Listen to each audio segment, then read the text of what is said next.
Tuan Pengetua SMA Ma'had Nurul Fazliah. Ini merupakan pengetua saya yang lama, sekolah lama. Dia sanggup meluangkan masa untuk bersama-sama kita pada hari ini. Okey, ahlan wa sahlan ya Ustaz.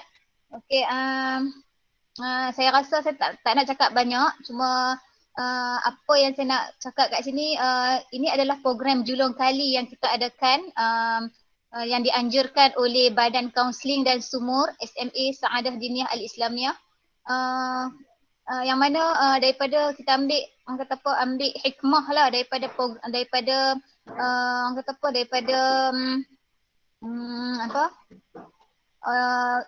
ujian yang melanda negara kita ni, ujian COVID ni, kita boleh merapatkan ukhuwah antara dua buah sekolah. Kita boleh saling berkolaborasi untuk bagi inspirasi lah kepada anak-anak yang akan menghadapi SPM tak lama lagi. Okey, tanpa melengahkan masa, saya ingin menjemput sikit Al-Fadhil Ustaz Rosmizi, wakil daripada Ma'had Nurul Fazliah, untuk memberikan ucapan sedikit. Okey, dipersilakan Ustaz. Falyatafaddal mashkura.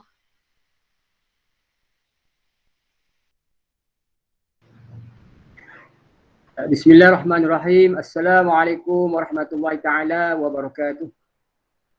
Alhamdulillahirabbil alamin. Wabihi nasta'in wa nusalli wa nusallim ala Sayyidina Muhammad sallallahu alaihi wasallam wa ala alihi wa sahbihi ajma'in. Rabbi shrah li sadri wa yassir li amri wahlul 'uqdatam min lisani yafqahu qawli, amma ba'd.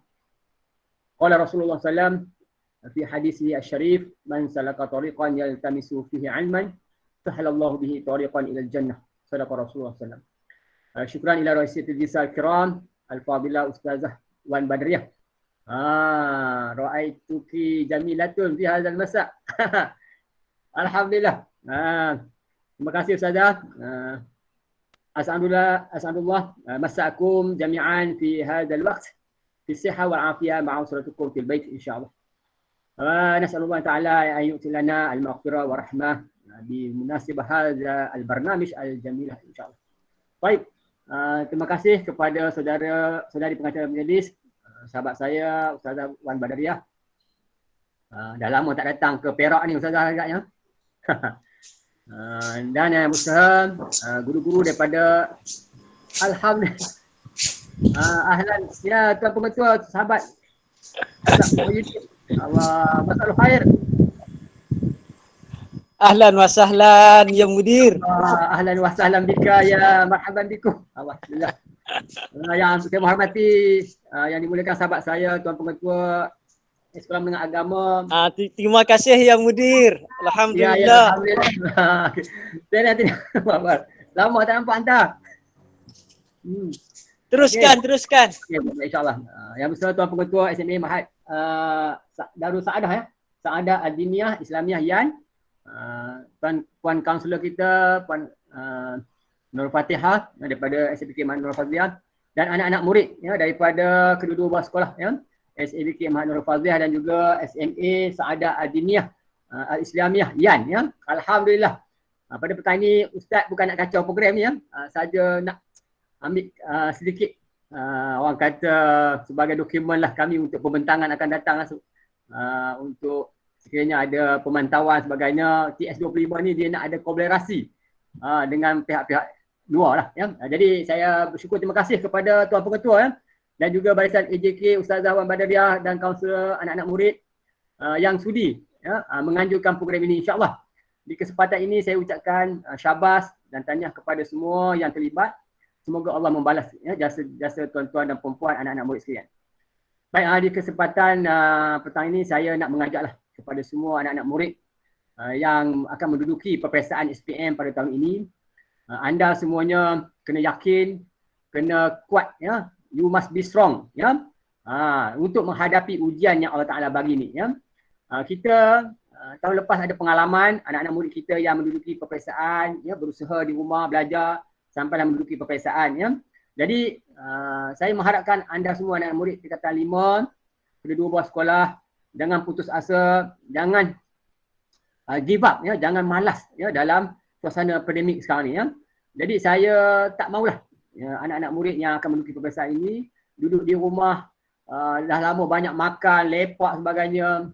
Mungkin anda jadi malas ya. Dah tak dapat nak berkawan, tak dapat nak pergi bermandi laut sebagainya, jadi dah stres. So sabar sikit, insya-Allah sama-sama kita doa supaya bulan 10 ni sekolah buka ya.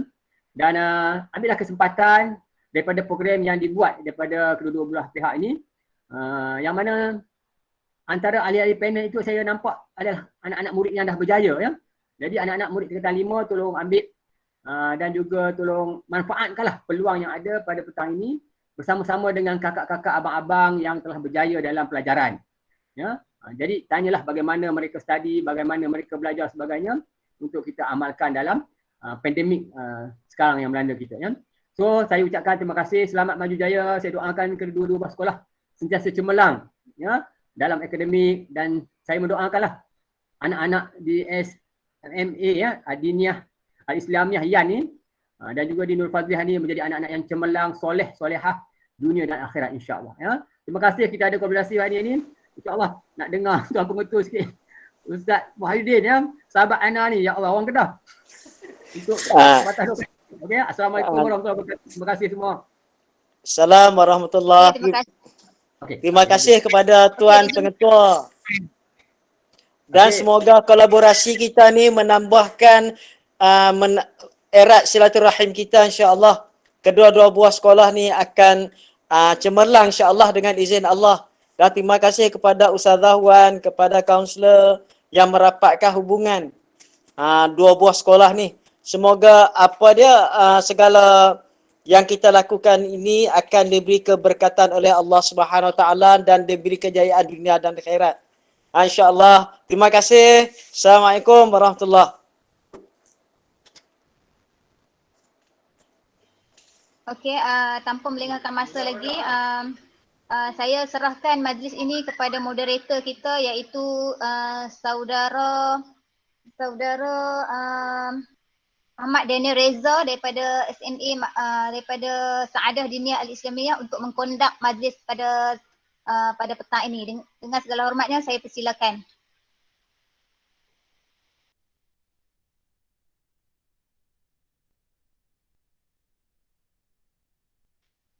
Boleh mula tak Reza, silakan. Ya, boleh mula.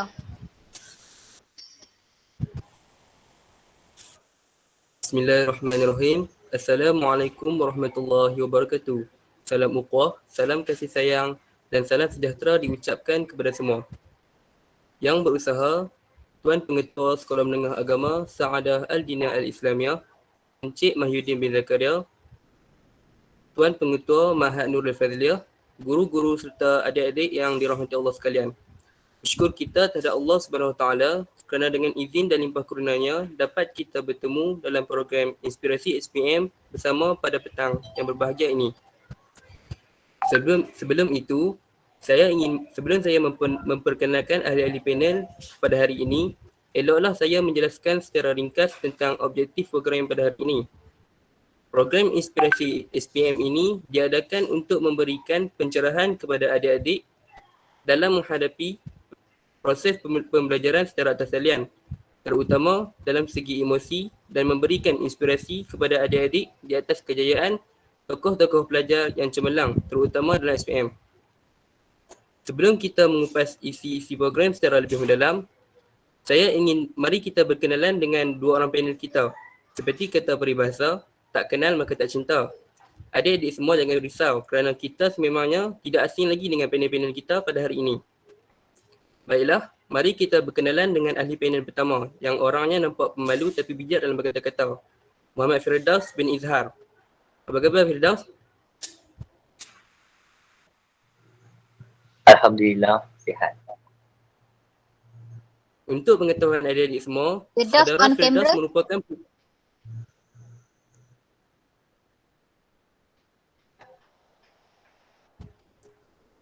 Untuk pengetahuan adik-adik semua, saudara Firdaus merupakan pelajar cemerlang Sekolah Menengah Agama Saadah Al-Diniyah Al-Islamiyah yang telah berjaya meraih straight A di dalam peperiksaan SPM. Oh, tahniah. Hebat tu. Ustaz. Seterusnya, mari kita beralih kepada ahli panel yang kedua. Saudari Aminatul Hanisah binti Suhaimi. Beliau merupakan pelajar cemerlang SABK Mahat Nurul Fazliah. Ya, Untuk ya, ya. pengetahuan semua, Saudari Aminatul telah meraih 7E di dalam peperiksaan SPM dan jayyidan dalam sijil tinggi agama Malaysia iaitu STAM. Ahlan wa sahlan diucapkan. Terima kasih. Oh. Sebelum saya menyimpang lebih jauh, izinkan saya mengajukan soalan pertama saya kepada panel pertama, iaitu Saudara Firdaus. Soalan saya, dalam menuntut ilmu, teknik pembelajaran memainkan peranan dalam memupuk minat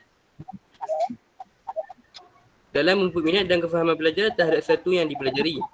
Soalan saya, apakah teknik belajar berkesan yang boleh anda kongsikan dengan kita semua? Dipersilakan.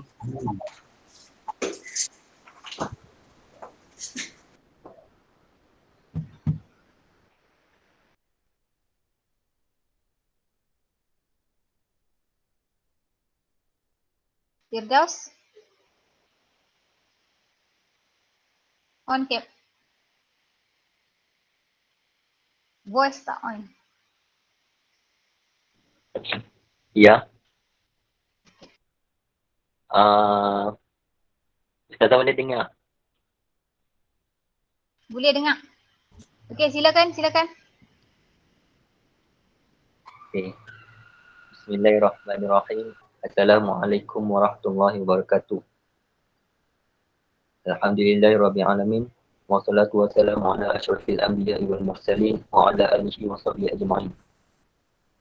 Terima kasih kepada moderator kerana memberi saya peluang untuk memberikan sedikit tips untuk bagaimana untuk kita belajar di dalam norma baharu, iaitu secara online dan secara maya ketika berada dalam situasi pandemik sekarang ni.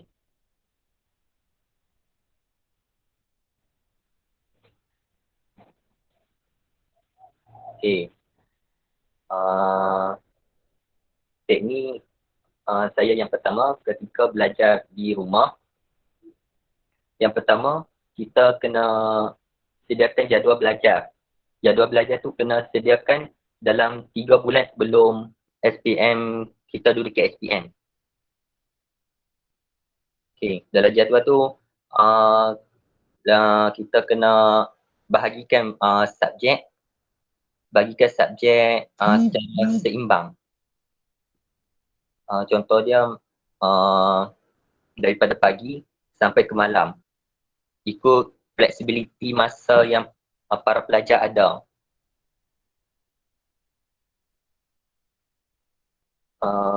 Yang kedua, setiap subjek yang perlukan kepada fakta ataupun kepada pemahaman secara mendalam perlu kita buat nota. Contoh dia macam sejarah, lepas tu untuk subjek-subjek dini, untuk kita lebih faham kita kena buat nota. Dengan nota tu yang pertama kita membaca. Kita boleh dapat input sedikit. Lepas tu bila kita baca, kita buat nota, kita dapat lagi tambah lagi kefahaman kita tentang topik yang kita nak buat nota tu. Lepas tu yang ketiga, bila kita dah buat nota tu, kita hafal apa yang kita tulis dalam nota kita tu. Okay. Lepas tu, kalau kita nak mula study, apa yang kita study sebelum tu, yang kita study pasal nota tu, kita baca balik. Sebab kita nak kukuhkan lagi ingatan kita dengan pemahaman kita, dengan apa yang kita dah belajar sebelum ni. Okay. Yang ketiga, setiap hari untuk subjek dini, kita hafal satu topik sehari. Ikut masa, kalau nak hafal pagi, petang boleh, malam pun boleh. Malam sebelum tidur. Tak payah ambil banyak masa pun, ambil dalam 30 minit ataupun 45 minit macam tu. Kalau macam kita dah hafal, kita macam dah tak boleh nak hafal dah, macam dah otak dah tak boleh nak terima apa yang kita hafal, kita berhenti dulu. Berhenti takat mana yang kita dah boleh hafal, apa yang otak kita dah boleh terima. Sebab kalau kita push nanti, kita push diri kita untuk hafal juga, nanti apa yang kita hafal tu takkan masuk. Jadi dia akan sia-siakan masa.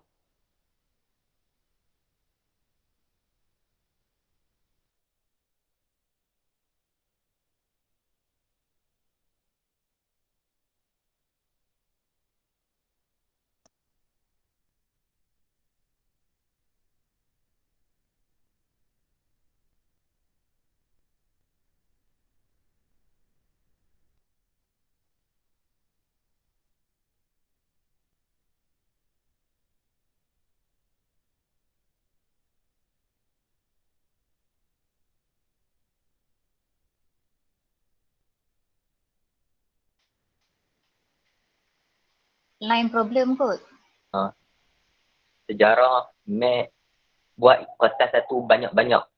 Contoh, selalunya cikgu akan bagi link untuk kertas baca.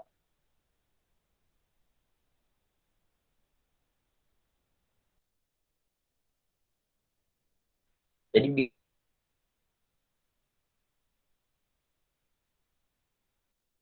bila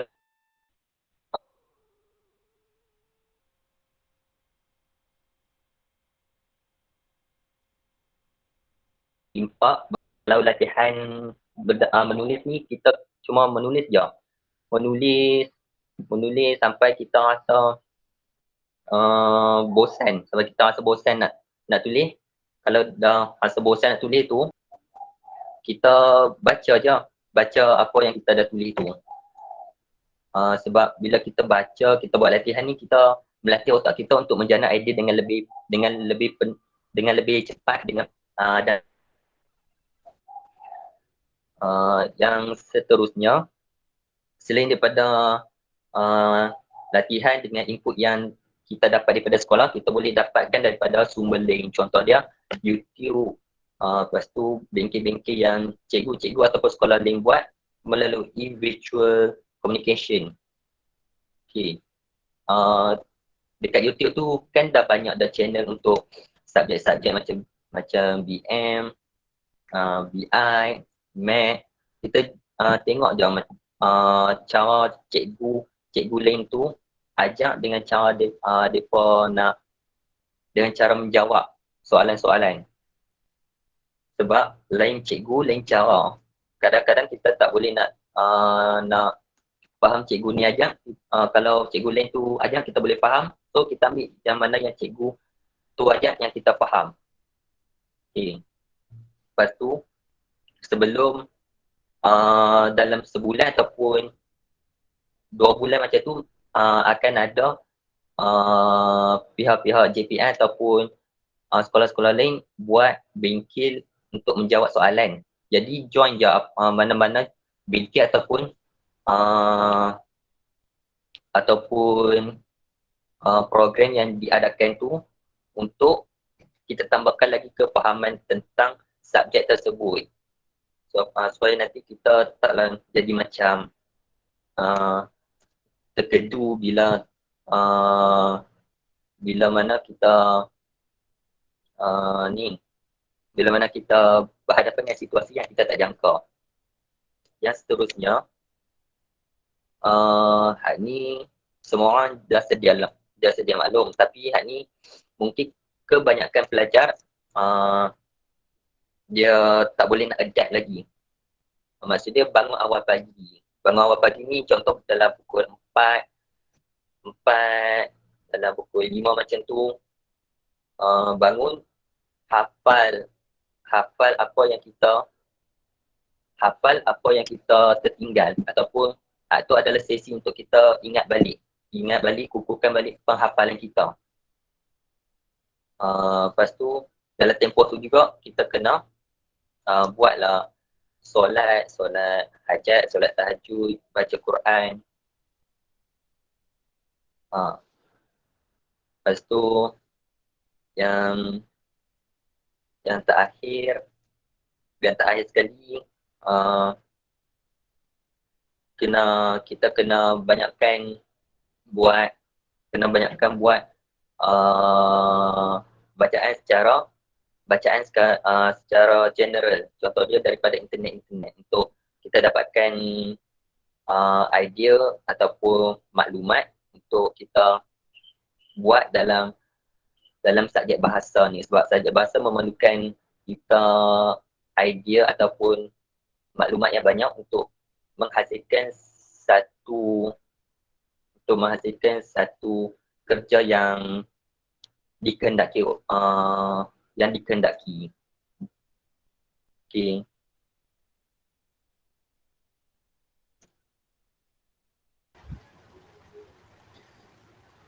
Terima kasih Saudara Firdaus di atas penerangan yang utuh lagi berisi. Seterusnya, kita beralih kepada panel yang kedua, iaitu Saudara Aminatul.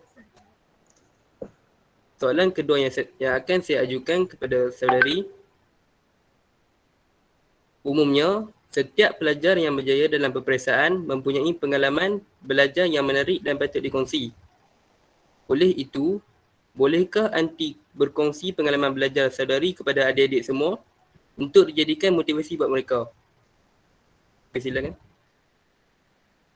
Okay, baik. Bismillahirrahmanirrahim. Terima kasih kepada saudara moderator yang mengajukan soalan. Okay. Untuk penonton semua, Ana ni adalah pelajar SPM 2019. Yang mana masa tu tak ada lagi COVID.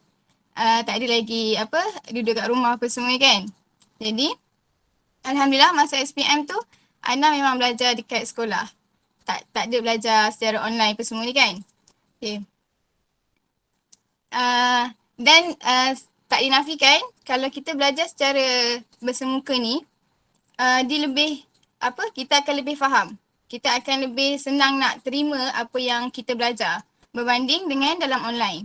Sebab kadang-kadang dalam online pun satu internet tak kuat apa semua kan. Lepas tu kekangan masa dan sebagainya. Lagi satu, kalau kita belajar dekat sekolah, kalau kita belajar secara bersemuka, yang pertama disiplin kita akan teratur. Okay.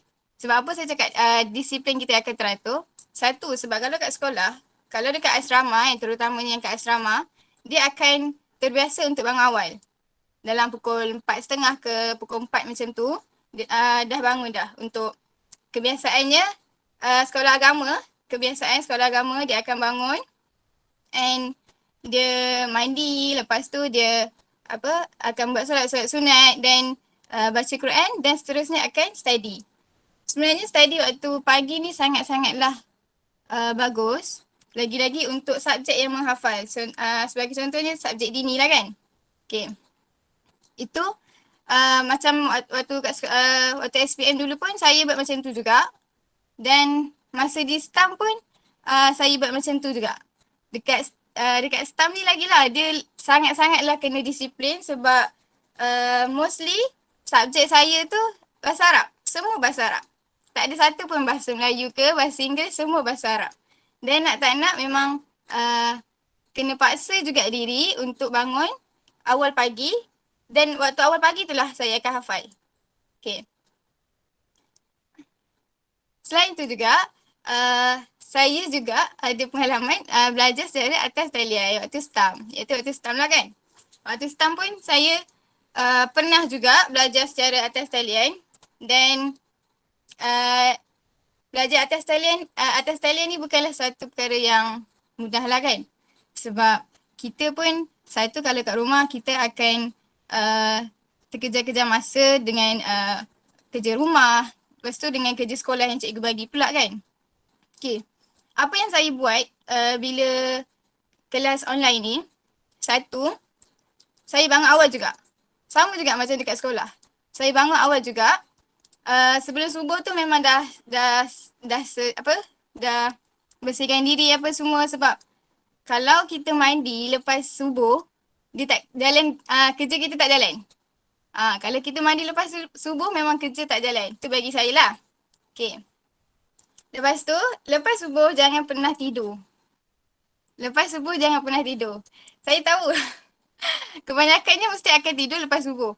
Kebanyakan. Tapi insyaAllah lah, saya rasa kat sini semua tak kan. Jadi dekat situ, bila lepas saya dah, lepas saya solat subuh apa semua tu, saya takkan tidur, saya akan amalkan maksurat dulu. Saya akan amalkan maksurat dulu. Okay. Bila dengan bila kita mulakan pagi kita dengan benda-benda macam tu, benda-benda apa keagamaan ni, contohnya macam zikir apa semua, baca Al-Quran, kan? InsyaAllah kita punya pembelajaran pun akan dimudahkan. Sebab yang ni memang saya amalkan dari dulu, dari sejak saya SPM kot. Saya memang amalkan, pagi-pagi memang saya akan baca Al-Quran sebelum belajar. Dan Alhamdulillah bila saya amalkan benda tu, urusan saya nak menuntut ilmu tu sangat-sangatlah Allah pemudahkan. Sangat-sangatlah Allah pemudahkan dan terutama sekali subjek-subjek yang susah kan. Macam dalam STAM pun saya amalkan juga untuk baca Al-Quran sebelum belajar. Dan Alhamdulillah memang sangat masuk ilmu tu yang disampaikan oleh cikgu. Jadi untuk adik-adik kat dalam ni, macam mana kita nak kita sepatutnya kena disiplinkan diri untuk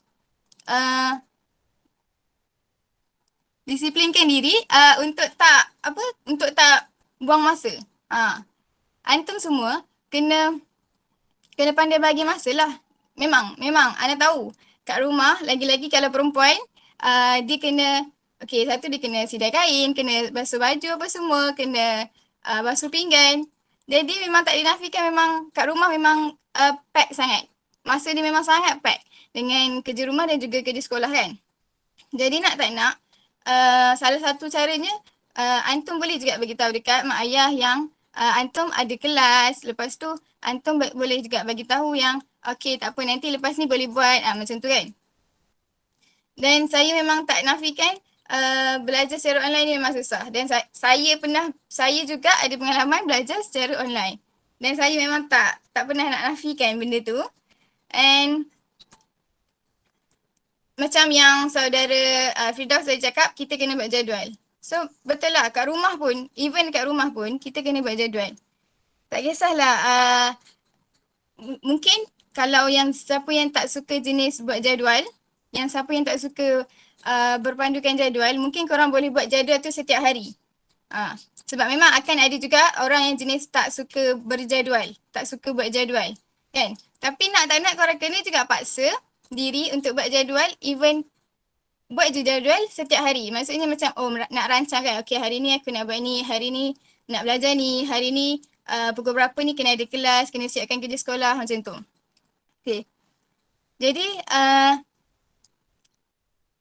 itulah pengalaman saya belajar secara atas talian dan juga pengalaman saya belajar secara online, secara bersemuka.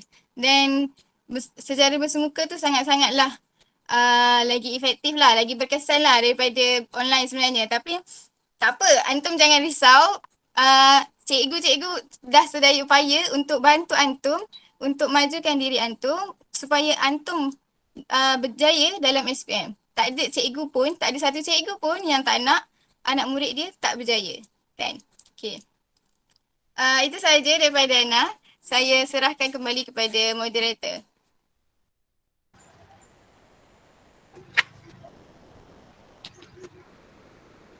Terima kasih diucapkan kepada saudari Aminatul di atas perkongsian yang menarik sebentar tadi. Antara ulasan yang saya boleh buat berdasarkan apa yang saudari Aminatul katakan ialah kita mesti bangun sebelum subuh, baca Al-Quran pada waktu pagi, amalkan maksurat dengan tinggal, kena pandai bagi masa dan kena buat jadual. Seterusnya, soalan ketiga yang akan saya ajukan buat saudara Firdaus. Setiap pelajar mesti akan mengalami naik turun di dalam prestasi pelajaran. Soalan saya Firdaus, bagaimanakah cara untuk para pelajar mengekalkan prestasi mereka dalam peperiksaan? Silakan.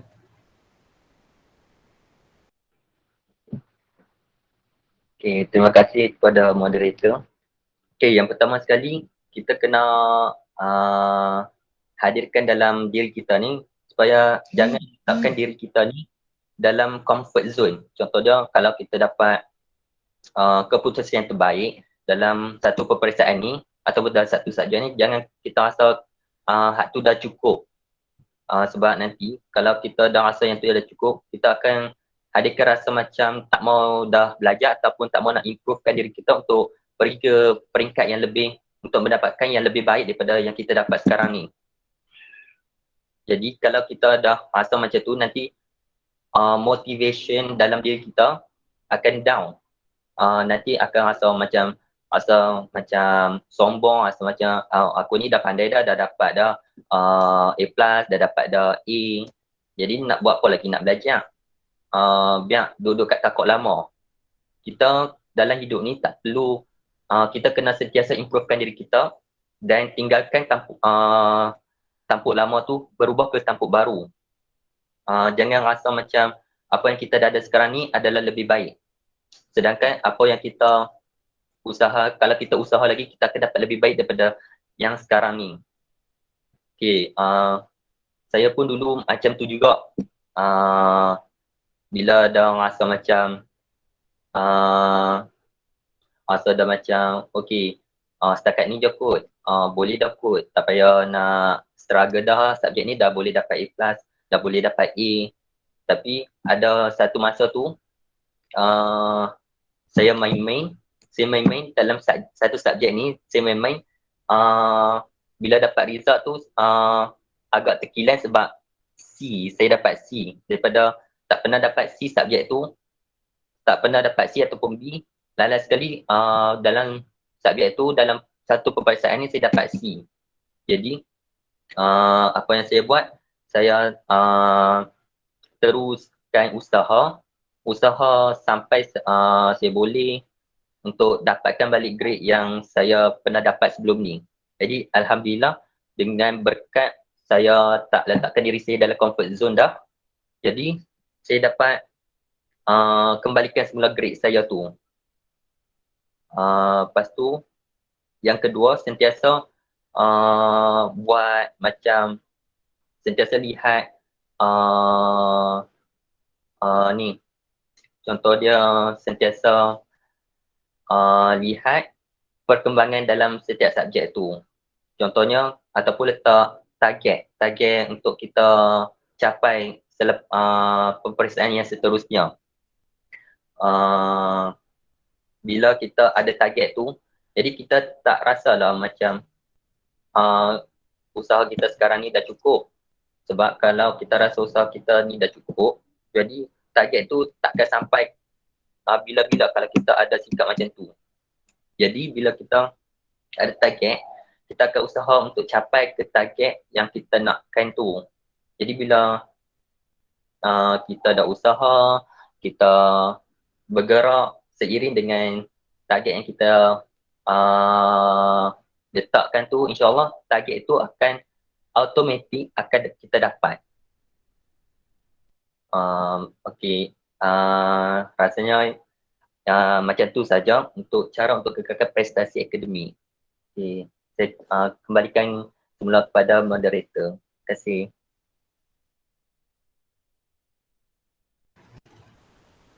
Terima kasih diucapkan kepada Saudara Firdaus di atas perkongsian sebentar tadi.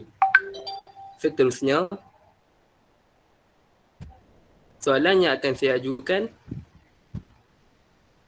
saya akan ajukan soalan kepada salah seorang pelajar Ma'had Tahfiz Nurul Fazliah, iaitu Khairul Amar. Ya, Khairul Amar. Soalan saya,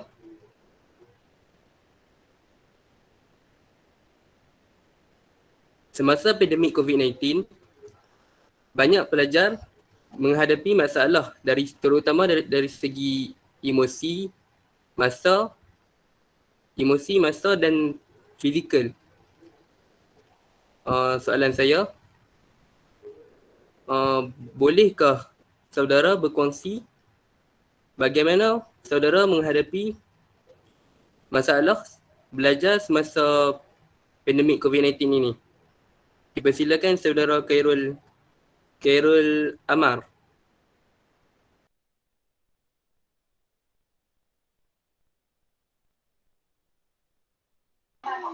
Okey, Amar silakan.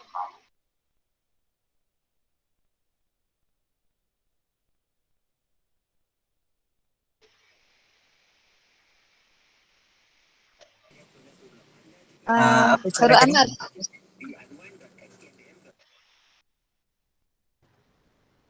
Soalan, bagaimanakah saudara Khairul menghadapi masalah belajar online learning semasa pandemik COVID-19?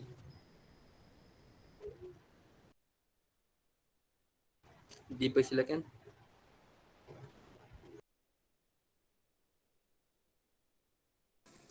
Okey, macam kita tahu,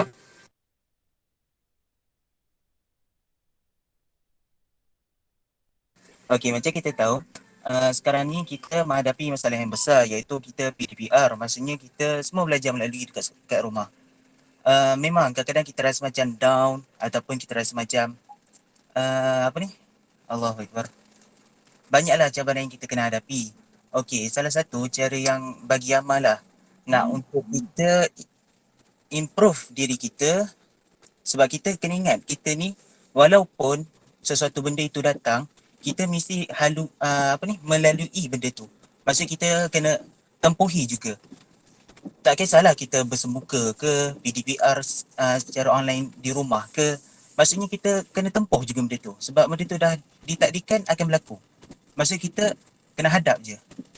Lepas tu kita kena cari satu punca ataupun cari satu inisiatif untuk bantu diri kita. Contoh macam Amar, kalau Amar rasa macam down, contoh Amar rasa macam susah nak belajar ke apa, salah satu punca Amar nak cari semangat balik, first Amar akan tanya dekat mak bapak.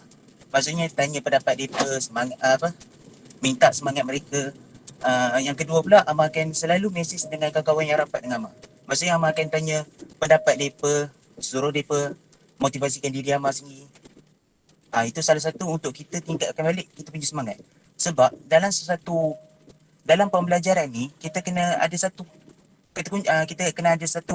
kunci je untuk berjaya, iaitu kekalkan semangat. Yang keduanya kena rajin. Dua tu je.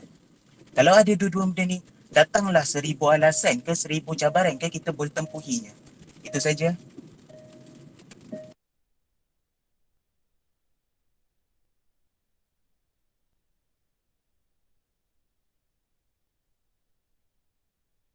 Terima kasih diucapkan kepada saudara Khairul Amar di atas perkongsian sebentar tadi.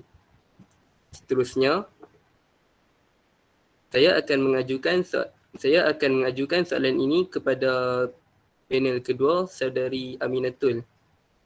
Soalan saya, apakah harapan anti kepada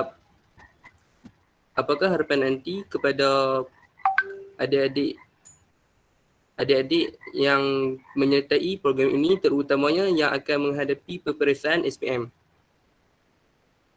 Silakan. Okay, baik. Bismillahirrahmanirrahim. Terima kasih kepada moderator yang mengajukan soalan. Okay. Baiklah. Harapan saya kepada yang menyertai dalam program ni, terutamanya kepada pelajar SPM yang bakal menduduki SPM tak lama lagi. Harapan saya adalah antum jangan pernah berputus asa. Tak kisahlah macam mana susahnya cara antum nak belajar tu, cara antum nak dapatkan ilmu. Antum jangan pernah sekalipun rasa nak give up. Jangan pernah sekalipun rasa nak putus asa. Sebab putus asa ni adalah sifat daripada syaitan sendiri. Syaitan kalau dia nak hasut kita, senang je. Salah satunya dengan gadget kan. Dengan gadget. Social media, apa semua tu. Dan benda-benda tu sangat boleh melalaikan kita. Jadi, saya harap sangat antum semua jangan terlalu, jangan cepat putus asa. Dan seterusnya, saya berharap antum cubalah cari apa-apa inisiatif pun untuk antum belajar. Tak kisahlah antum rasa oh benda ni senang, tapi jangan pernah letakkan satu subjek tu oh senang jadi aku tak payah nak study. No, jangan pernah macam tu. Boleh jadi yang subjek yang kita rasa senang tu dia akan drop. Dia akan kita akan dapat result yang kita tak nak lah kan. Jadi jangan pernah rasa selesa, jangan pernah rasa oh sekarang ni tengah pandemik kan. Lambat lagi. Jangan pernah rasa oh lambat lagi nak SPM. Jangan pernah rasa macam tu. Sekarang dah bulan 8, tak tinggal berapa bulan je lagi kan. Jadi saya harap sangat antum semua yang ada kat dalam ni, pelajar-pelajar SPM, jangan pernah rasa yang antum tu tak hebat. Jangan pernah rasa yang antum tu tak layak untuk dapat kejayaan. Jangan pernah rasa benda tu. Okay? Saya tahu memang sekarang ni antum rasa macam susahnya nak catch up. Susahnya nak adapt ilmu yang cikgu bagi secara online ni. Kadang-kadang tu internet tak kuat kan. Kadang-kadang tu apa yang cikgu ajar tu kita tak faham sangat. Kan? So carilah inisiatif dengan bertanya cikgu ke, tanya kawan-kawan ke, kan? Dan benda tu saya pernah juga alami waktu STAM sebab pernah je kami dekat sekolah selama 3 bulan tak balik. Okay, 3 bulan tak balik. Dan memang waktu tu ada pelajar SPM dan STAM sahaja dekat sekolah. Dan STAM ni, pelajar STAM ni tak ramai pun, dalam 18 orang je. Okay. Kami juga macam antum mengalami juga rasa tertekan apa semua tu. Tapi cikgu-cikgu kami banyak sangat bagi kata-kata yang positif. Banyak sangat bagi dorongan, banyak sangat bagi kata-kata semangat dekat kami supaya kami tak pernah putus asa. Dan salah satunya yang saya rasa kata-kata ni sangat-sangatlah hebat bagi saya lah. Okay, ada satu ustazah saya ni dia bagi tahu. Kan sekarang ni kita dalam pandemik kan. Okay, dia cakap macam ni. Jangan pernah persoalkan ujian yang Allah turunkan dekat kita. Okay, jangan pernah persoalkan ujian yang Allah pernah turunkan dekat kita, tapi persoalkan rezeki apa yang Allah nak bagi di sebalik ujian ni. Waktu saya dengar tu saya macam tersentak kan. Sebab kata-kata tu walaupun biasa tapi memberi makna yang sangat mendalam. Waktu tu kami semua rasa macam terkedu kan sebab yelah ujian yang Allah bagi ni adalah COVID je. Kita tak fikir lagi orang lain yang tak dapat belajar tu. Kita sekurang-kurangnya kita patut bersyukur kita ni dapat belajar. Kita ni dapat tuntut ilmu walaupun dalam atas talian. Kalau kita nak fikir orang lain tu, yang susah-susah tu, yang tak ada pun capaian internet tu, diorang lagi lah rasa kesian sangat sebab tak dapat belajar. Antum semua ni diberi kemudahan, diberi nikmat untuk belajar. Sepatutnya antum kena gunakan benda tu dengan sebaiknya untuk antum lakarkan kecemerlangan diri. Jadi saya harap antum tak pernah give up. Jangan pernah give up. Sebab saya pun pernah je. Saya pernah juga mengalami benda yang sama dengan antum. Jadi dan saya dah lepas benda tu. Dan kalau saya boleh, kenapa antum tak boleh? Jadi itu saja daripada saya. Saya serahkan kembali kepada moderator.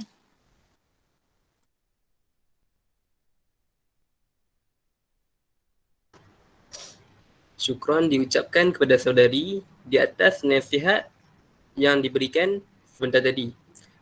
Seperti kata pepatah Melayu, hendak 1000 daya, tak hendak 1000 dalih. Seterusnya, kita beralih kepada panel yang pertama, iaitu Saudara Firdaus. Soalan saya, banyak di kalangan pelajar yang menganggap aktiviti kokurikulum dan kurikulum di sekolah sebagai hambatan kepada mereka untuk kekal fokus dalam belajar. Soalan saya kepada panel, pentingkah aktiviti koko dan kurikulum ini kepada para pelajar? Jika ya, bolehkah anda menjelaskan mengapa anda berkata demikian dan apakah aktiviti yang anda sertai di sekolah?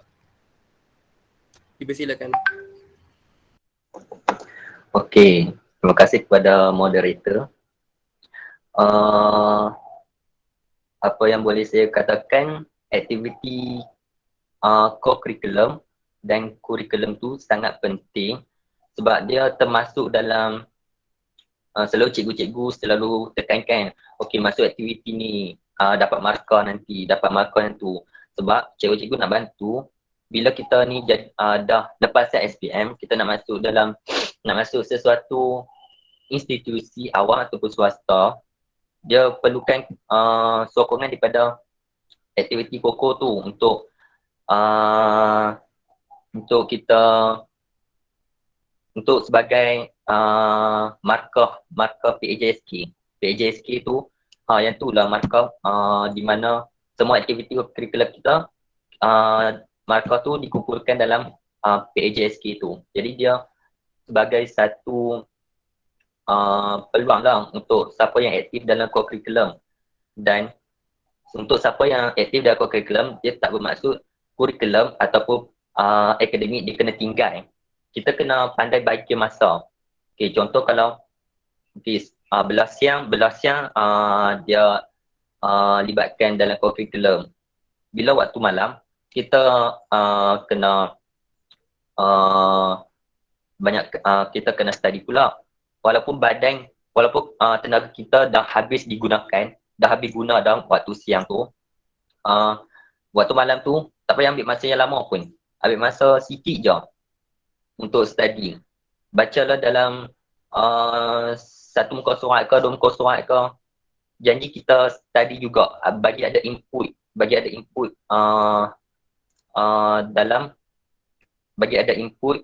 supaya kita, daripada kita tak ada input langsung, daripada kita fokus aktiviti koko, kita kena fokus juga untuk aktiviti kurikulum. Okay. Jadi waktu saya tingkat 5 tu saya tak aktif sangat dalam co-curriculum. Saya hanya masuk dalam co-akademik saja. Okay. Dalam waktu saya libatkan diri dalam co-akademik tu, saya selalunya akan buat macam persediaan untuk bertanding apa-apa tu waktu malam. Jadi waktu malam tu persediaan tu dia tak makan tenaga sangat. Habis je latihan tu, balik tu buka je buku. Maksud dia study ataupun buatlah benda-benda yang macam melibatkan akademik. Ambil dalam masa 10 minit ataupun 15 minit je.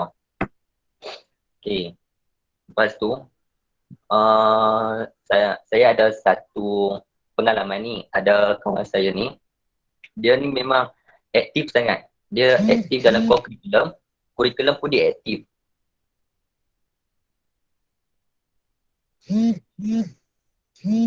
Dia kurikulum dia aktif, kurikulum pun dia aktif, tapi dia dapat perform dalam subjek dalam akademik. Akademik dia perform, kurikulum pun dia perform. Lepas tu saya tengok cara dia study. Waktu dalam sebelum COVID ni, dalam kelas, bila cikgu tak ada, saya tengok dia selalu buat nota. Bila cikgu tak ada, dia buat nota. Bila habis je kelas PDP, maksudnya dalam daripada satu subjek ke satu subjek tu ada gap sebelum cikgu nak masuk tu, ataupun cikgu lambat masuk, tengok dia akan buka buku, dia baca. Lepas tu saya rasa dah mungkin sebabkan attitude dia yang suka tak membazir masa dengan duk menyembang sana sini, duk melilau sana sini.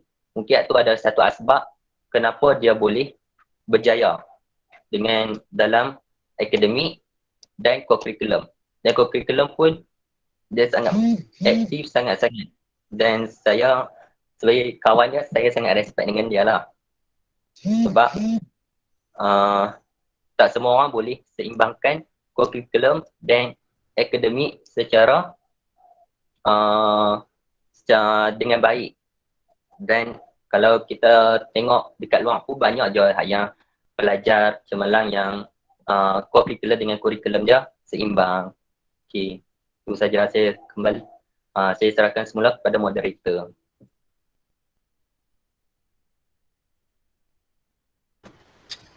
Sungguh hebat sekali jawapan yang diberikan oleh saudara Firdaus sebentar tadi.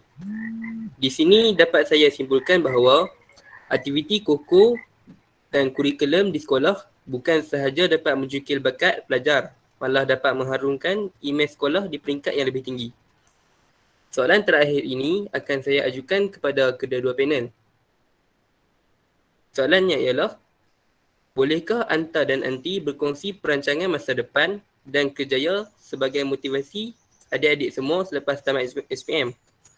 Saudara Firdaus boleh berkongsi dahulu dan diikuti oleh saudara Aminatul. Dipersilakan.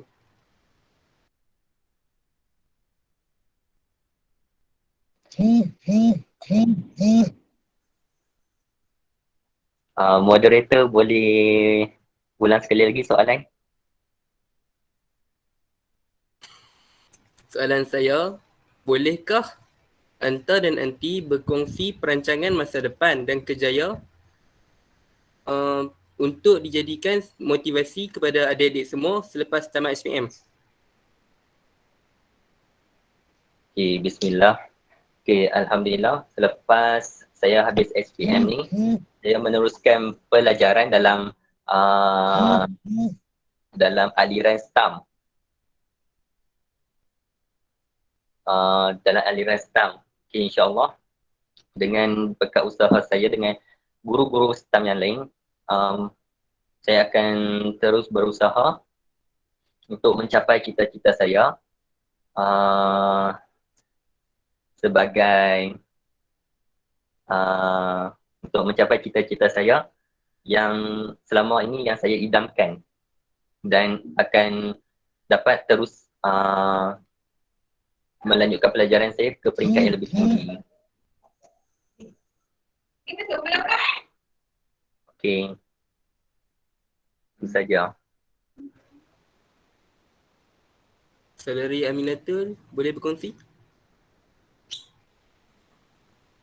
Okay, bismillahirrahmanirrahim.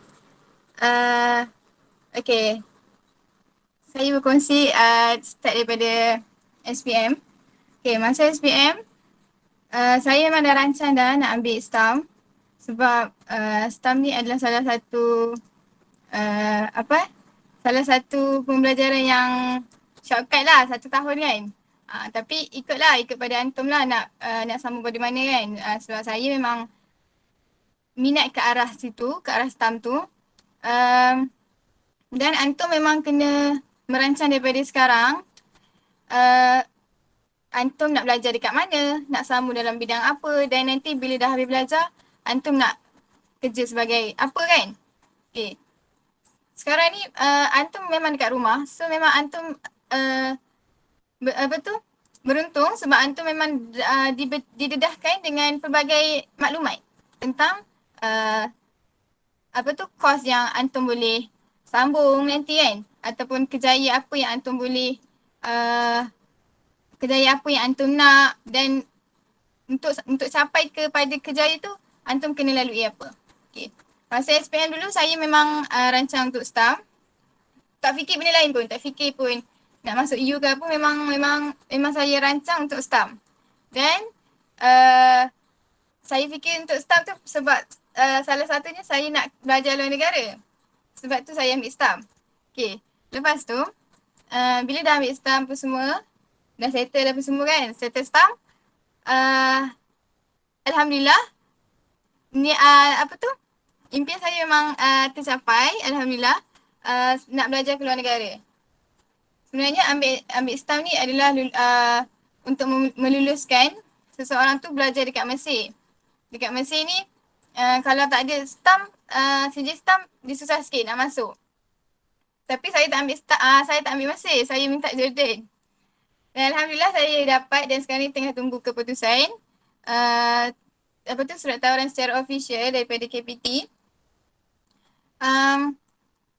Ramai bila saya buat macam tu, ramai yang cakap baik pergi Jordan je terus. Sebab Jordan ni lepas SPM dah boleh pergi dah. So siapa yang nak pergi belajar negara lepas SPM dah boleh dah. Dah boleh pergi dah. Tapi saya cakap dekat diorang yang saya tak kisah pun. Saya tak kisah pun kena pergi lepas tamat. Sebab dalam STAM ni saya dah belajar macam-macam benda. Dalam STAM saya belajar macam-macam perkara. Yang mana waktu SPM dulu saya rasa macam aku dah belajar semua, tapi masuk STAM banyak lagi aku tak belajar. Banyak lagi yang aku tak tahu. Jadi sebenarnya satu kelebihan lah bila saya belajar STAM dulu and then baru pergi STAM belajar luar negara. Okay, siapa yang minat untuk ke arah belajar ilmu agama ni, go on dengan korang punya target. So, siapa yang selain daripada tu, korang boleh rancang. Korang boleh buat korang punya target list. Korang, okay, lepas ni korang nak pergi mana? Lepas ni korang nak sambung belajar dekat mana? Dan pastikan apa yang korang target tu, pastikan berjaya. Pastikan tercapai. Jangan pernah rasa, target je. Okay, tak apa, aku target je. Jangan pernah rasa macam tu.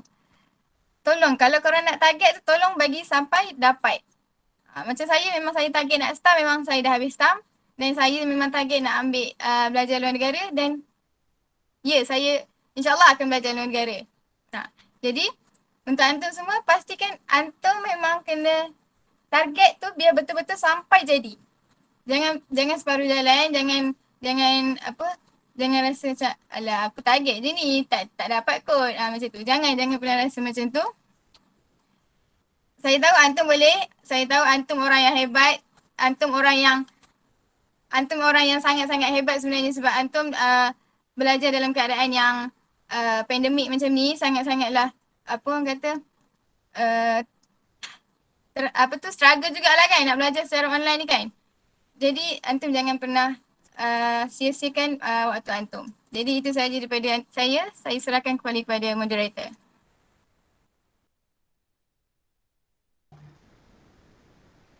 Terima kasih diucapkan kepada saudara dan saudari di atas perkongsian yang begitu hebat sebentar tadi. Diharap perkongsian tersebut dapat dijadikan ilmu dan manfaat yang berguna buat adik-adik semua.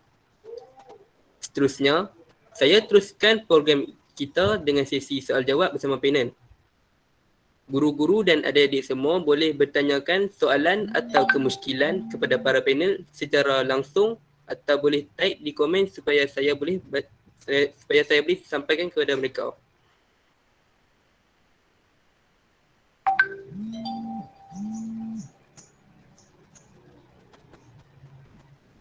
Ada soalan tak?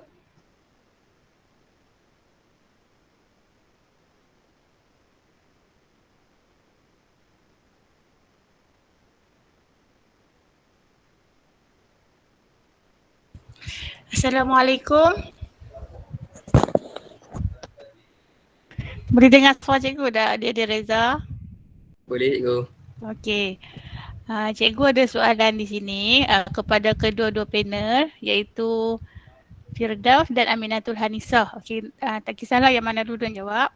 Jadi soalan cikgu, ada tak semasa kamu belajar berlaku macam adalah kawan-kawan ni biasalah dia ada yang cemburu, padahal cemburu di atas kejayaan kita lah. Mungkin kita berjaya daripada tingkatan 1 kita berjaya, tingkatan 2, tingkatan 3 kita dapat straight A, tingkatan 4 kita dapat mumtaz, selepas tu SPM dapat berjaya lagi. Mungkin adalah yang cemburu kan. Jadi soalan cikgu, bagaimanakah saudara dan saudari menghadapi situasi itu? Mesti ada perasaan tertekan kan. Jadi bagaimana nak mengatasi masalah itu? Sebab mungkin ada juga di kalangan adik-adik sekarang ni yang ada lah situasi yang macam tu, macam mana nak tolong mereka menghadapinya. Itu soalan cikgu.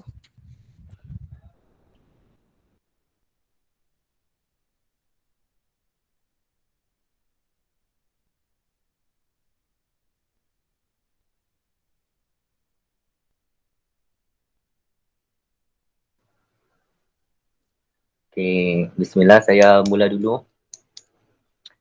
Dalam situasi macam ni, kalau saya berhadapan dengan situasi macam ni, saya hanya buat endah-endah je. Apa yang mereka persepsi mereka tak ada. Mereka nak cemburu ke, mereka nak apa ke, biar pergi kat mereka. Sebab kita hidup atas kaki kita sendiri, bukannya hidup atas kata-kata orang lain. Biar mereka nak kata buruk ke, apa ke, janji kita berjaya. Jangan nak makan sangat dengan kata-kata mereka tu. Sebab bila kita study, automatik kalau mereka tengok, mereka akan macam terdetik kat hati mereka pun nak ikut study juga dengan kita.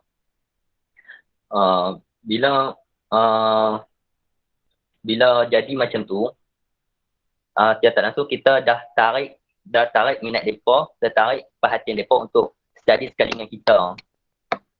Jadi, apa pun orang nak cakap, persepsi mereka terhadap kita, yang pergi je. Asalkan hidup kita ni bahagia. Okay, itu saja. Okay, bismillahirrahmanirrahim. Kalau bagi saya, sama juga dengan saudara Firdaus tadi, saya pun akan buat tak ambil kisah sangat dengan apa yang diorang cakap, apa yang diorang ni kan. Tapi why not kita, bila kita rasa macam orang tu cemburu dengan kita kan, dengan kejayaan kita, kita jangan keruhkan keadaan. Kita ajak dia, kita cuba ajak dia, jelas study sama-sama kan. Mana tahu study sama-sama pun boleh berjaya sama-sama kan. Jadi kalau orang buat buruk kat kita, kita jangan pernah buat buruk kat orang. Kita buat baik je dekat orang kan. Saya pernah juga dapat cerita lah kan daripada adik-adik yang tanya macam mana nak buat kalau ada orang cemburu kita dalam pelajaran ni kan. Saya hanya boleh cakap yang tak apa, jangan kisahkan dia orang. Belajar je macam biasa. Kalau diorang tak puas hati tu sebenarnya hati diorang sendiri yang tak baik sebenarnya. Sebab yelah kita kalau orang tu nak dengki buat apa, sebab atas usaha kita sendiri juga yang kita ni berjaya kan. Tapi kalau dia rasa macam kalau yang orang yang cemburukan kita tu dengan prestasi kita, dengan keputusan kita tu, why not orang yang cemburu tu pergi belajar dengan orang yang berjaya tu. Tak ada salah pun. Tak ada bagi kesan yang negatif pun kalau belajar dengan orang yang berjaya tu. Sama juga macam saya dulu. Saya pun ada juga orang yang ada lagi lah yang lagi hebat daripada saya kan. Dulu pun mula-mula memang macam tu juga. Saya jealous juga dengan keputusan dia. Dan ego tu memang ada. Tapi nak tak nak, kita sendiri yang nak berjaya. Kita kenalah turunkan ego kita, kita tanya je dia. Kita jangan rasa macam bila dia berjaya, bila dia hebat, kita tak nak kawan dengan dia pun. Kita tak nak tanya dia pun. Padahal sebenarnya bila kita tanya kat dia, daripada dia lah kita faham. Daripada dia lah kita boleh faham sebenarnya. Contohlah kan, kalau kita tanya orang lain explain kat kita tapi kita tak faham. Tapi kita tak pernah tanya pun dekat orang yang berjaya ni. Tapi sebenarnya kalau kita tanya kat orang tu, daripada dia lah kita akan faham. Itu yang pernah terjadi lah dekat saya sebelum ni. So, nak tak nak, satu jangan pernah endah apa yang dia orang cakap buruk kat kita. Dan cuba untuk berbaik dengan orang tu. So, jangan pernah keruhkan keadaan sebab benda tu memang sangat tak bagus sebab dia boleh memberi kesan dekat kita punya mental lah sebenarnya. Secara tak langsungnya boleh memberi kesan kepada mental kita. Kita actually nak fikir, aduh kenapa dia macam ni kat aku kenapa dia tak puas hati dengan aku So sangat-sangat tak bagus. So why not korang berbaik. Itu je. Sekian daripada saya.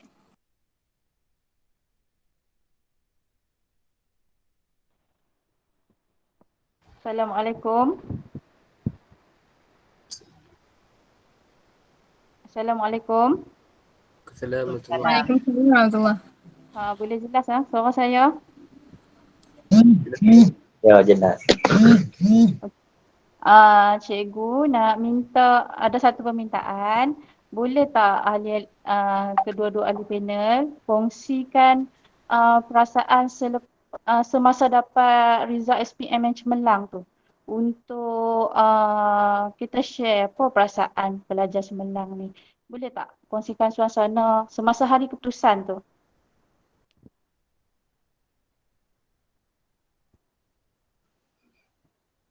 Untuk kedua-dua panel, okey. Okay, bismillah. Okay, masa sebelum tarikh official result tu nak keluar, memang hati ni memang macam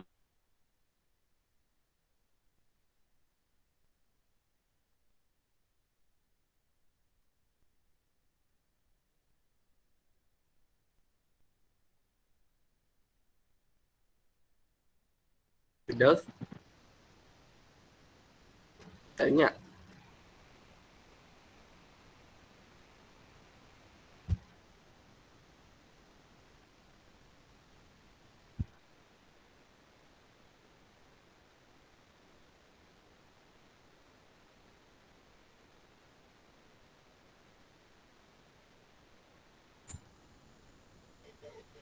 Line tak okey kot.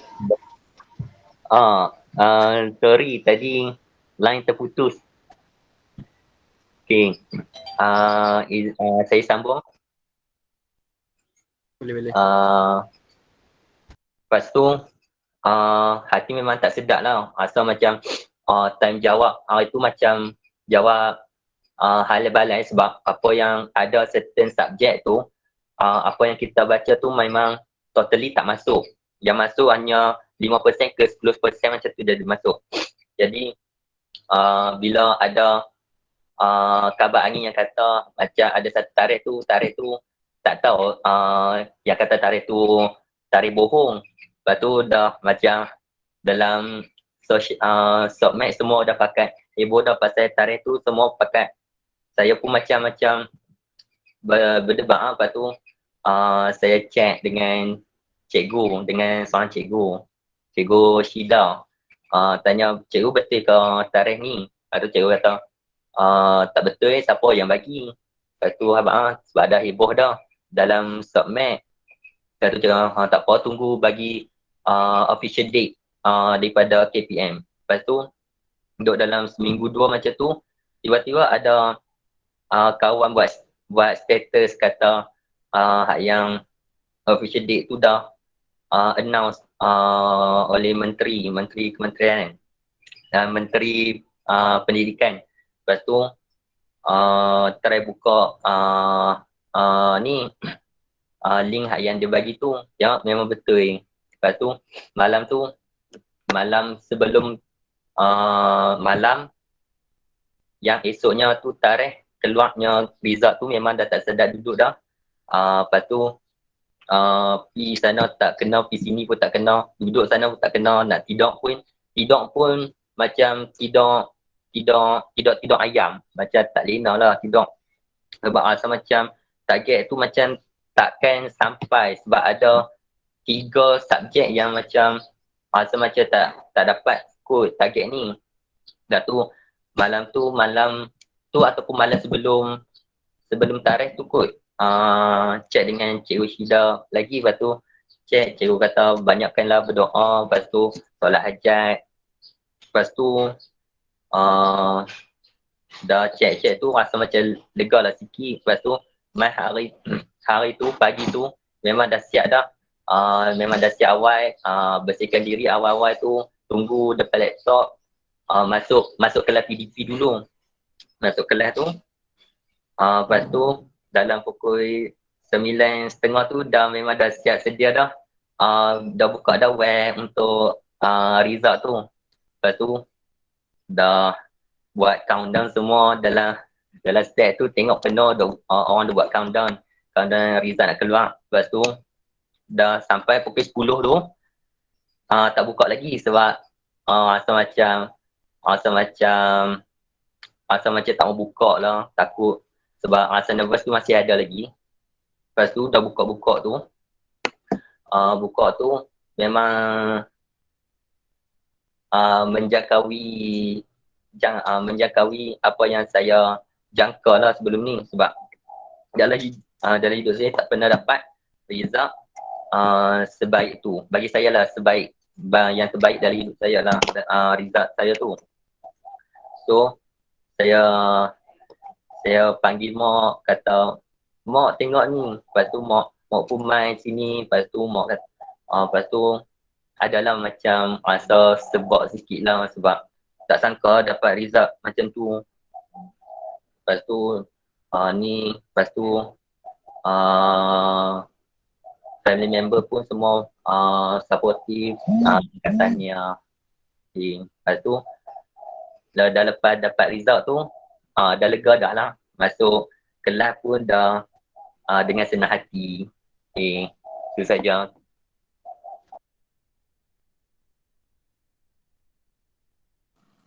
Okay, bismillahirrahmanirrahim. Kalau bagi pengalaman macam saudara Firdaus tu secara atas talian kan. Okay, kalau waktu saya SPM tahun 2019 dan saya ambil keputusan tahun 2020. Dan masa tu tak ada lagi duduk kat rumah ni, tak ada lagi BAP kan. So memang boleh pergi sekolah lah. Dan masa tu sebelum hari nak ambil result tu, saya dekat sekolah. Dan waktu tu dekat sekolah kan, STAM. Dan masa tu memang minggu exam. Waktu minggu exam pertengahan, exam awal tahun. Exam awal tahun. Okay, lepas tu balik kan. Memang sekolah bagi balik untuk belajar untuk belajar ambil keputusan SPM. Dan hari keluar keputusan tu, saya datang dengan ayah saya ke sekolah dan waktu tu tak ada lagi kawan-kawan yang datang. Ada saya seorang je, tak lama lepas tu barulah kawan-kawan saya datang. Dan waktu kami masuk ke sekolah tu, kami disapa dan disapa oleh cikgu. Salah seorangnya ada cikgu Fatihah, guru kaunseling, dan dia datang dekat kami dan dia terus peluk kami. Waktu tu ada saya dengan 2 orang lagi kat kawan saya. Dia terus peluk kami dan cakap tahniah sambil menangis. Waktu tu saya macam kenapa ni kan? Waktu tu kami semua macam terkejut lah kenapa peluk lepas tu nangis-nangis. Macam tu. Lepas tu kami macam tak senang duduk lah masa tu. Jadi tak apa, kami tunggu semua datang, cikgu-cikgu datang masuk ke dalam dewan. Okay, lepas tu tak lama lepas tu keputusan SPM nak diumumkan. Waktu tu saya duduk dengan kawan saya, seorang ni. Saya pegang tangan dia sebab saya takut sangat. Saya takut sangat saya pegang tangan dia. Dan waktu tu sekolah diumumkan daripada bawah lah, maksudnya macam contoh lah kan, dalam siapa yang dapat 4A ke lah, dia start daripada bawah sampai atas kan. Okay.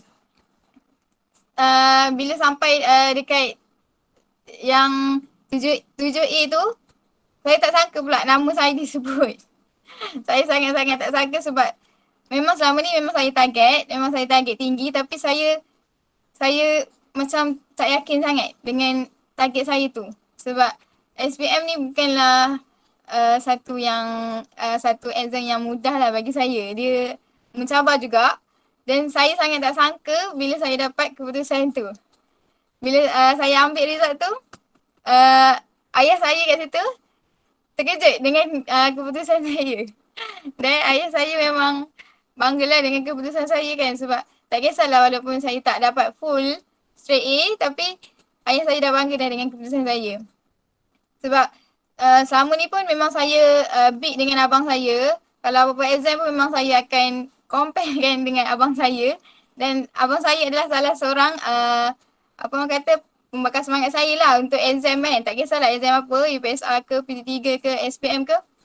Abang saya adalah pembakar semangat saya untuk dapatkan result lagi cemerlang lah, sebab mostly exam dia, semua result exam dia sangat-sangat cemerlang. Dan itu saja. Kan.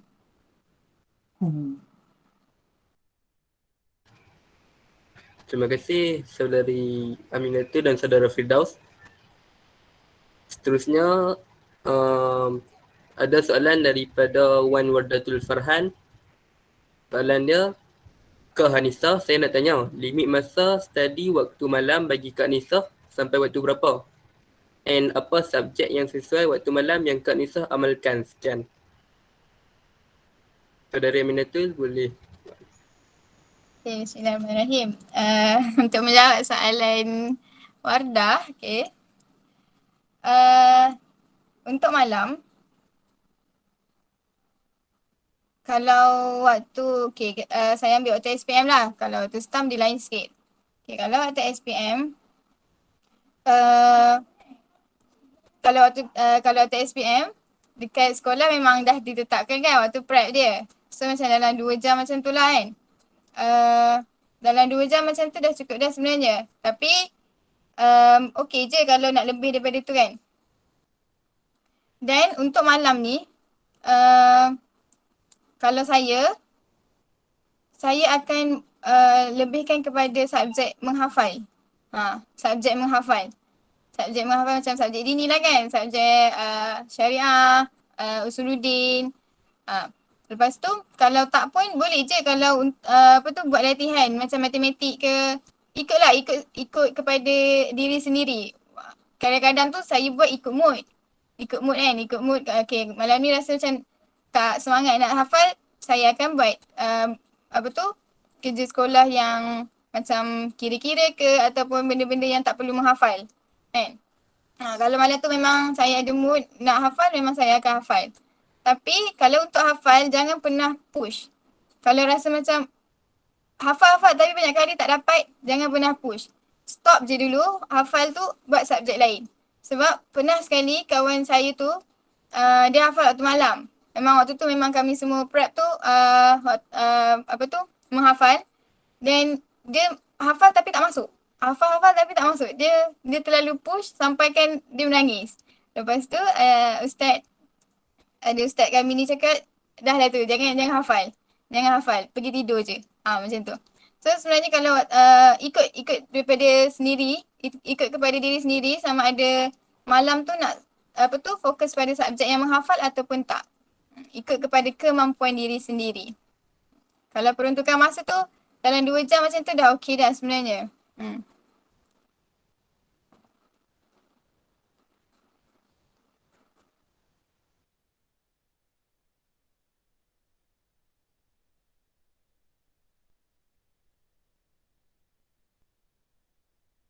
Terima kasih diucapkan kepada saudari Aminatul. Seterusnya, saya ada soalan yang ingin diajukan kepada saudara Firdaus. Soalan saya berbunyi, apakah pandangan anda tentang study last minute? Pernah tak anda mengalami situasi tersebut? Terutamanya semasa esok tu nak exam, dan apa kesannya terhadap result? Boleh berkongsi? Okay, bismillah. Okay, dalam konteks study last minute ni, memang saya memang setiap periksa tu, contoh kalau macam subjek yang memang banyak kena baca, memang saya memang study last minute. Study last minute ni, memang orang kata, memang apa-apa tu ataupun baca tu memang masuk terus. Tapi dia masuk tu bukannya untuk dalam jangka masa yang lama tau. Dia baca tu ingat. Lepas tu main esok pagi blank. Lupa apa yang kita baca semalam tu memang akan lupa. So untuk study last minute ni memang tak digalakkan sama sekali. Tapi kalau dia memang nature dia memang sifat semula jadi dia memang suka study last minute. Lepas tu bila study last minute tu memang dia akan ingat sampai ke esok, sampai ke hari periksa tu. Itu ada kelebihan dari dia sendirilah. Tapi kalau ikutkan secara general memang tak digalakkan lah. Takut dalam dewan, kalau masuk dalam dewan periksa nanti blank. Blank tu kalau kita boleh buat ayat sendiri, kita faham apa yang kita baca, kita boleh buat ayat sendiri, tak apa. Kalau kita hanya berpandukan 100% pada buku, kita baca je apa pun kita tak faham, memang itu akan meletakkan diri kita tu dalam situasi yang sangat bahaya lah. Kalau terutamanya kalau jenis macam subjek sejarah, saya sejarah memang tak boleh study last minute, dia kena study awal sebab kena banyak topik yang kena kita kena revise, kena cover. So kalau study last minute ni selalunya saya buat untuk subjek subjek dini, tapi subjek dini ni bukannya semua. Contoh kalau macam yang jenis kena banyak kena hafal tu kena mula daripada awal lah. Kalau nak elak daripada last minute ni, macam saya cakap, kena buat jadual. Lepas tu sebelum tidur tu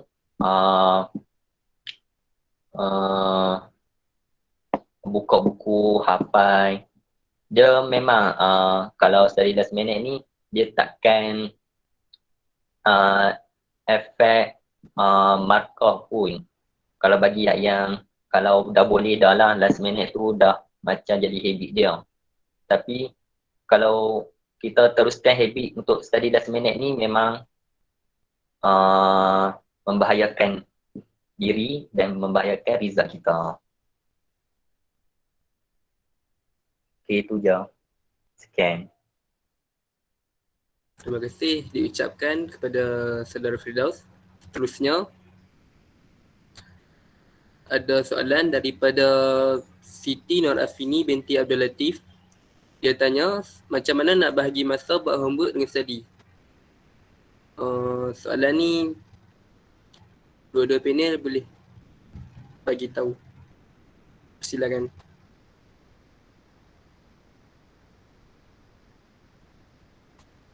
Okay, bismillahirrahmanirrahim. Saya cuba untuk menjawab soalan saudari apa tadi? Afini. Afini, okey. Macam mana nak bahagi masa buat homework dengan study? Buat homework dengan study. Okay. Kalau saya akan utamakan dulu homework.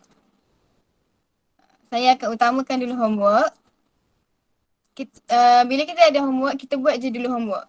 Sebab sebenarnya bila kita buat homework tu dalam masa yang sama kita study. Kita study juga apa yang kita dah belajar kan. Selalunya bila kita dah belajar satu topik tu, satu subtopik tu dan cikgu bagi kerja, kita buat dulu homework tu. Sebab dalam masa yang sama kita akan study juga sebenarnya benda tu. Kita akan refresh balik dan benda tu akan dia lekat lah dalam otak kita kan. Topik tu akan lekat lah dalam subjek kita. Okay, kalau dari segi masa, mungkin kalau macam waktu petang kan, contohlah waktu petang,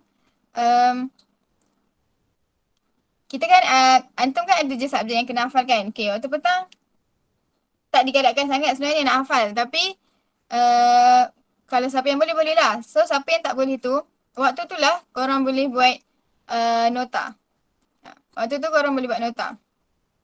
Sebab kalau saya lah, kalau bagi saya buat nota waktu petang tu macam okey sikit lah. Sebab dia tak terlalu stres. Sebab kita bila buat nota ni kebiasaannya kita nak cantik-cantik kan. Waktu tu kita macam tak ada rasa terikat dengan nak kena faham benda ni, nak kena ni macam mana apa semua kan.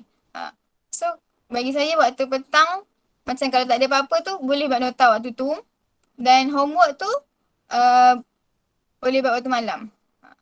Sebab waktu malam kita macam rasa segar sikit kan. Sebab yelah mostly kalau yang belajar tu dah belajar lepas solat kan. Lepas dah solat apa semua, lepas tu kita belajar, waktu tu dia macam fresh sikit.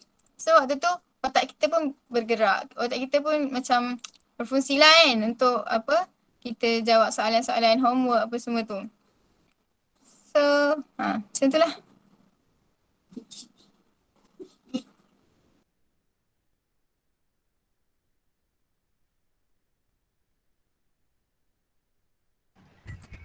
Terima kasih diucapkan kepada Saudari Aminatul. Ada soalan lagi tak? Cikgu pun boleh tanya juga.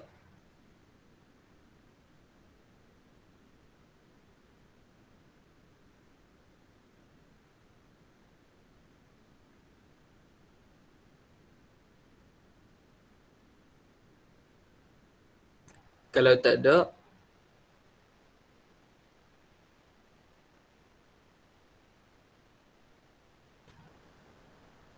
ada soalan tak cikgu? Cikgu Syahidah ada soalan?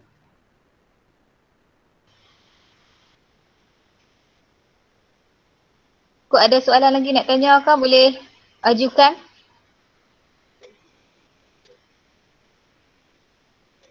Amar Pelajar tanya apa? tingkatan 5. Ada bagi peluang ni, siapa nak tanya? Oh tu ada cikgu, ada soalan. Soalan daripada Khairul Amar. Macam mana cara nak kuatkan subjek bahasa? Soalan ni Saudara Firdaus boleh jawab. Silakan.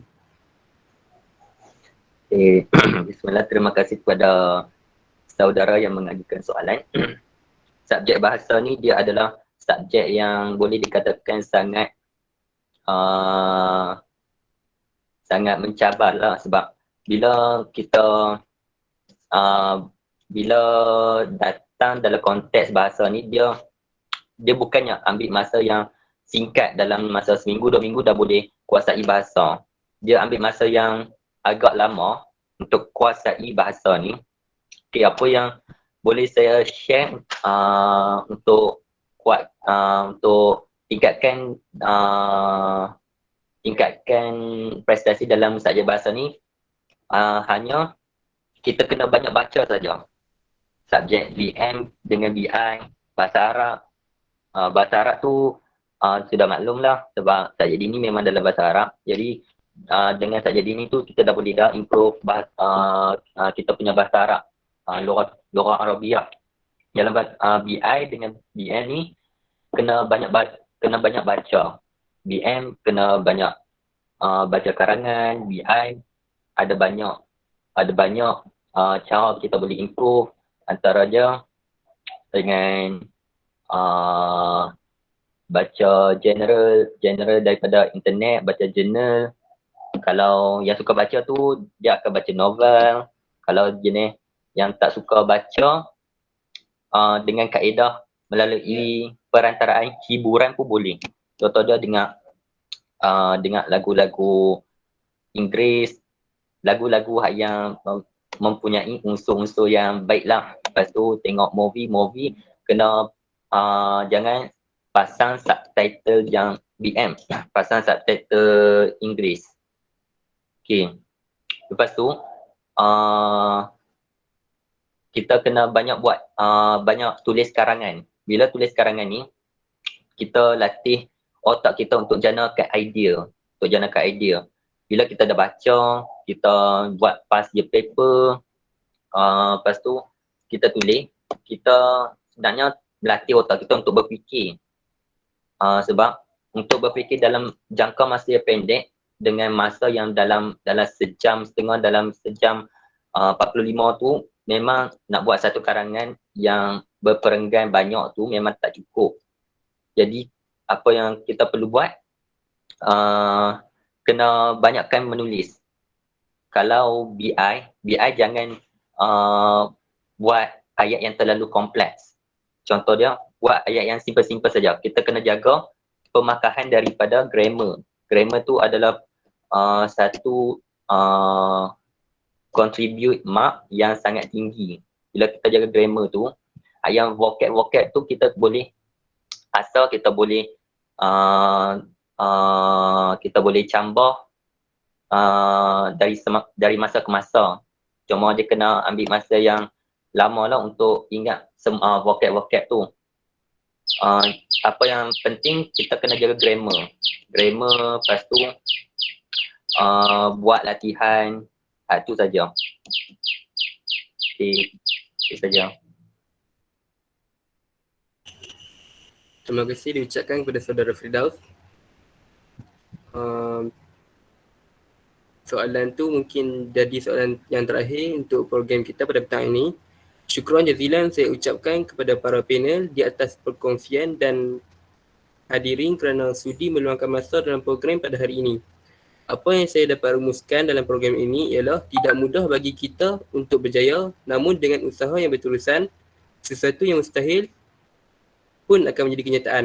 Dengan berakhirnya sesi soal jawab sebentar tadi, maka berakhirlah program kita pada hari ini. Moga apa yang disampaikan para panel dapat kita jadikan pengetahuan dan tidak sekadar masuk telinga kanan keluar telinga kiri. Saya akhiri program kita hari ini dengan tasbih kafarah dan suratul asr.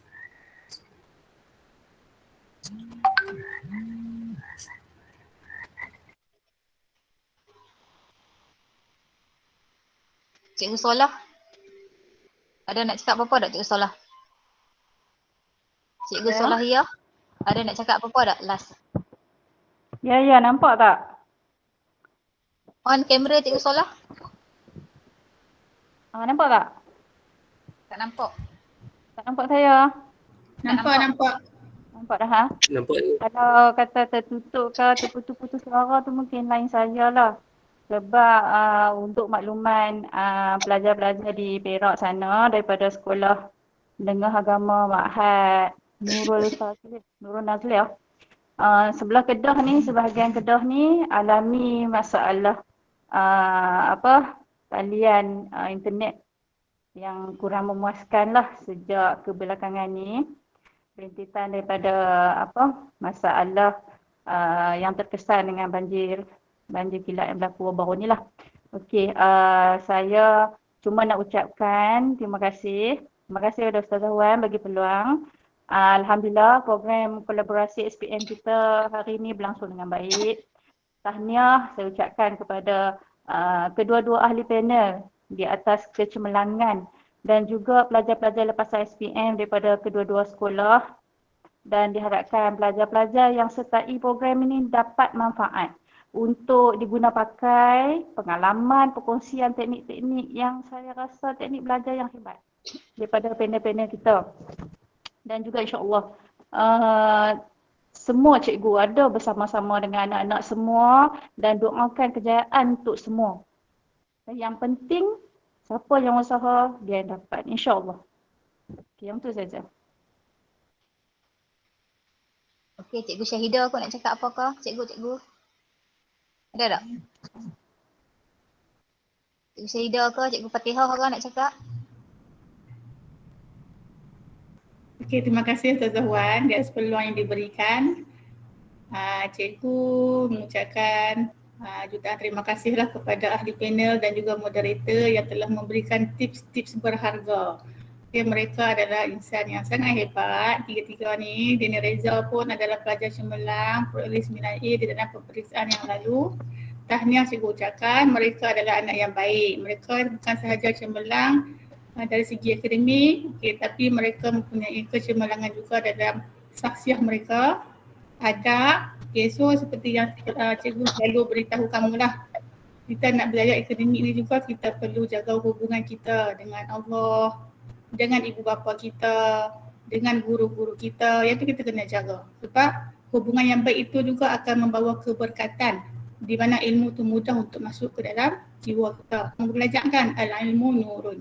Cahaya ilmu nak masuk ke dalam jiwa tu, mestilah jiwa tu bersih. Kita mestilah bersangka baik dengan semua orang gitu. Okay, so tanya jugalah kepada anak-anak yang mengikuti program kita pada petang ini. Cikgu harapkan kamu ambillah tips-tips yang baik tu untuk dijadikan panduan dan pedoman. Okay, mungkin yang tak apa nak baik ataupun mungkin ada kekurangan tu, kamu jadikannya lah sebagai satu pemancing untuk kamu jadikan diri kamu lebih cemerlang pada masa hadapan. Okay, itu saja dari cikgu. Terima kasih. Okay, terima kasih Cikgu Syahidah. Okay, akhir sekali saya pun nak mengucapkan terima kasih kepada anak-anak pelajar Semasbi dan juga Semanaf yang dirindui, lama dah tak jumpa. Okey, akhir kata saya ucapkan semoga selamat maju jaya kepada antum semua. Akhir sekali kita nak ambil gambar kot Syida. Boleh tak? On camera boleh tak? On camera tak? Kita ambil gambar ramai-ramai.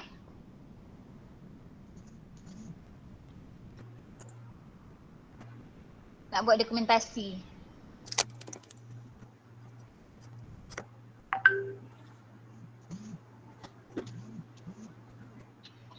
Tak ramai pun? Yang lain tolong on kamera. Khairul Ahmad, Umaira, Nabila Husna, Jaza Dini, Sakinah, Adeline, apa lagi? Najwa, Amin. Edit.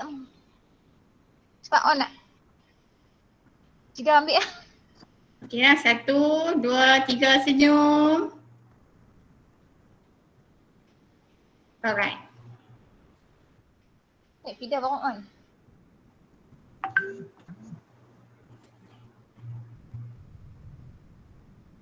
Okay. Syukran. Syukran Zah. Puan. Syukran Ustazah, cikgu-cikgu. Tahniah semua.